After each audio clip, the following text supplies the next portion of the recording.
अस्सलाम वालेकुम व्यूअर्स, आप लोग कैसे हैं? उम्मीद है अच्छे होंगे। आज मैं आपको अंदरसी की रेसिपी बता रही हूँ। अगर आपने मेरा सब्सक्राइब चैनल नहीं किया तो अभी फ़ौरन कर लीजिए। हमने इसके लिए दिया था, चावल लिए थे 1 कप। उसको हमने भिगो दिए थे 3 से 4 घंटे। फिर उसका पानी निचोड़ के फिर किसी पेपर में कर दिया था। अब जब ये देखा कि उसके बाद हम जब देखा ये भुरभुरे हो गए, हाथ में नहीं चिपक रहे, तो हमने इसको ग्राइंड कर लिया अच्छी तरह। ग्राइंड करने के बाद इसको हमने बारीक छन्नी में छान लिया। इस तरह हमें इसका आटा हमें मिल गया, यानी चावल का आटा हमने इस तरीके से बनाया।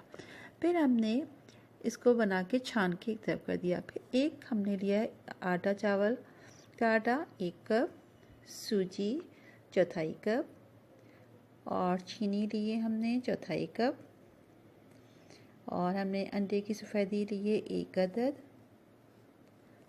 दूध लिया है चौथाई कप, पाउडर दूध का लिया है वो हमने 1 टेबलस्पून, छोटी इलायची लिए चौथाई कप, और 1 चुटकी लिए सोडा, और तिल हमने ऐसे ज़रूरत के हिसाब से लिए।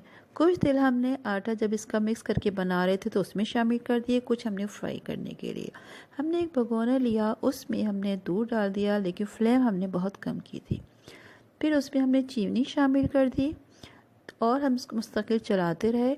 सिर्फ ये इसलिए प्रोसेस चल रहा है कि चीनी ताकि मेल्ट हो जाए। अगर आप चाहें तो चीनी को पीस कर और फिर नीम गर्म दूध में भी मिक्स करके कर सकती हैं, लेकिन बहरहाल हमने इस तरह किया था। जब ये अच्छी तरह मिक्स हो गई थी, स्लो फ्लेम पे पकाया। मकसद इसको पकाना नहीं था, मकसद ये था चीनी को करना।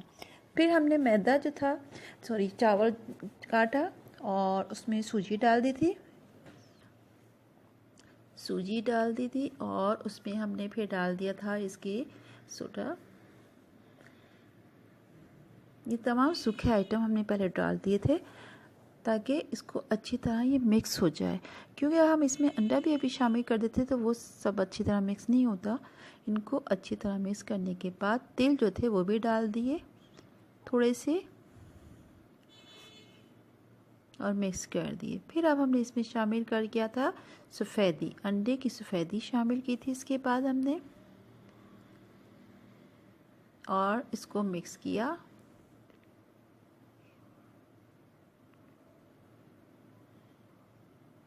ये 2-3 तरीके से बनाए जाते हैं। इसके बाद मैं आपको दूसरी रेसिपी बताऊंगी कि अंदरसे की और दूसरी रेसिपी कौन सी है। ठीक है, 2 रेसिपी और हैं, 2-3।